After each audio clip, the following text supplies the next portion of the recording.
se on tässä Hazard ja Uriellen ja aiheena olisi tosiaan Tilsitin sopimus pintapuolisin ja Suomen sota pintapuolisin.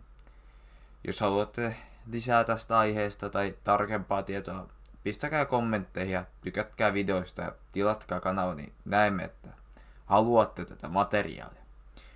Tosiaan tämä kanavahan koostuu 3 hengen pienestä porukasta, joka tekee videoita nyt ihan huvin vuoksi harrastuksena ja huvin vuoksi. Mutta tosiaan, minä olen siis Urielle nyt ainakin täältä alkupuoliselta niin sanottu, että valen nimeltäni käyttäjänimeltä ei, koska yksityisyysturva on tärkeä ja käytä Linuxia ja latexia. Mutta tosiaan, monet, jotka ovat hieman seuranneet tätä, niin kysyvät, että käytätkö sä Microsoft OneDrivea? Niin kyllä käytän. Nyt on ensimmäinen kerta oikeasti varmaan 5 vuoteen, kun käytän Microsoft OneDrivea, mutta ongelma on se, koska en löydä latexia niinku diaesitysominaisuutta.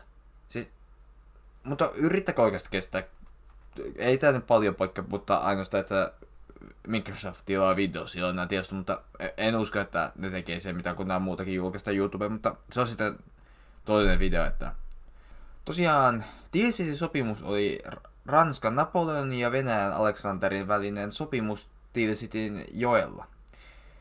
Ja tähän liittyy, siis miksi se tehtiin joella, oli se, että Napoleon ja Aleksanteri olivat siis suurvaltojen johtajia, jotka eivät halunneet mennä niin kuin toisen valtakuntaan tekemään tätä sopimusta. Joten mentiin Tilsitin joen keskelle ja sinne pistettiin lautta-ankkurointi ja siellä sovittiin se sopimus. Sopimus sisälti muun muassa Ranskan ja Venäjän välisen armeijalliset avut keskenään. Ja tämä oli siis, että turkkilaisia vastaan Ranska auttoi Venäjää ja Venäjä suostui auttamaan Ranskaa Englannin vastaisessa kauppasaarrossa. Ja kauppasaarto tähän vaiheeseen kaikki, jotka eivät tiedä mikä kauppasaarto on, estetään kaikki kauppa, että vaikka nyt tässä tapauksessa Englanti ei saa käydä enää Ranskaa muiden valtioiden kanssa, koska Ranska alkoi sopimaan, että Ranska ei käy enää kauppaa Englannin kanssa, nyt Saksa ei käy kauppaa Englannin kanssa ja näin. Nyt Venäjäkin liittyy tähän, eli suuret valtiot eivät käyneet enää kauppaa Englannin kanssa, jolloin se tarvikkeiden saanti väheni. Ongelmana on se, että kaikki valtiot eivät suostuneet tähän, muun muassa Tanska, Ruotsi, eivät suostuneet tähän, joten Ranskan Napoleon tahtoi saada Ruotsin mukaan tähän. Sen takia Venäjän piti vähän mennä tökkimään Ruotsia mukaan. Ja siihen hän oli ratkaisuna se, että Venäjä hyökkäsi 1808 Ruotsiin Suomen aluetta vallatakseen, joka oli siis ideana pakottaa Ruotsi mukaan kauppasaartoa Englantia vastaan. Venäjä ylitti Ruotsin rajan aloittaen samalla Suomen sodan siis ja otti kohteekseen Länsi-Suomen. Tähän aikaan oli siis talvi ja oli kylmä.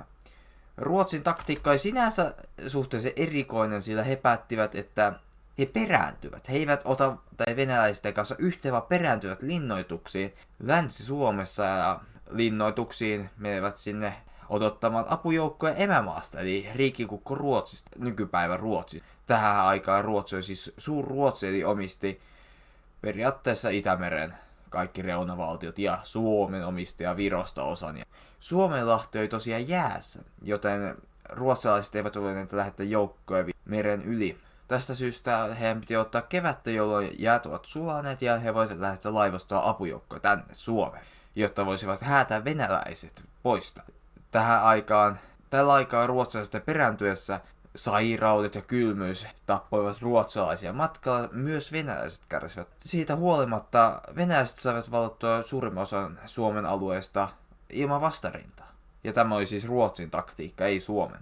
Eli nyt Ruotsin sotilaat ovat linnoittautuneet linnoituksiinsa odottamaan apujoukkoja emämaasta. Venäläiset aloittivat piirit. Viipurin linnoitus antautui juuri kun jäät olivat sulaneet. Ei tässä oli mennyt talvi ohi ja linnoituksille oltiin annettu ohjeet, että he eivät saa antautua ja odottaa, että apujoukot saapuu. Ja Viipurin linnoituksessa olleet ihmiset olivat siis, heillä oli tarvikkeet siihen piiritykseen, heillä oli ravintoa ynnä muuta. Ongelmana on se, että venäläiset alkoivat käyttää psykologista sodankäyntiä. he alkoivat ampumaan tykeillä tasaisin välein linnoitusta, jolloin ihmiset linnoituksessa eivät saaneet kunnolla unta. Myös sitä, että he marssittivat sotilaita edes takaisin niin, että näytti, että heitä on enemmän. Tai että he kiertävät vaikka mäen monta kertaa niin, että näyttää, että siinä on iso joukko. Johon ruotsalaiset luulivat, että vastassa on massiivinen armeija, vaikka heitä olisi ollut oikeasti pieni joukko. Tämän takia Viipurin linnoitus antautui ja esti Ruotsin aikeet lähettää Viipurin rannalle näitä joukkoja laivoilla. Alkuperäisten suunnitelmien romuttumisen jälkeen Ruotsi yritti toki muutaman kerran pieniä vastaiskuja. Alussa suhteellisen hyvällä menestyksellä, kunnes Venäjä sai joukkojaan Pohjois-Suomeen. Eli tässä vaiheessa Ruotsi yritti Pohjois-Suomesta tehdä vastarintaa ja valloittaa Suomea takaisin pohjoisen kautta. Ruotsalaiset joukot olivat Pohjanmaalla enimmäkseen ja nykyisen Helsingin alueella. Mutta kun he huomasivat, että pohjoisessa ruotsalaiset yrittävät hyökätä, he alkoivat siirtää joukkoja pohjoiseen, ja ruotsalaisten peli oli periaatteessa pelattu. Eli tilanne on se, että ruotsalaisilla ei enää mahdollisuutta Venäjää vastaan, Ruotsilta alkaa loppua resurssit. Venäjä ja Ruotsi tekivät rauhan, jossa Ruotsi suostui kauppasaartoon mukaan. Eli tässä vaiheessa Ruotsi liittyi myös Venäjän, Saksan, Ranskan ja muiden isompien valtioiden kanssa Englantia vastaan se kauppasaarto, jotta Englanti saataisiin kukistettua. Oikeastaan Ranska oli ainoa valtio, joka tahtoi kukistaa Englannin, koska Ranska oli tehnyt juuri valloitusreissuja vähän sinne ja tänne, ja kohteena enää Englanti. He tekivät monia suunnitelmia, miten Englanti voitaisiin valloittaa.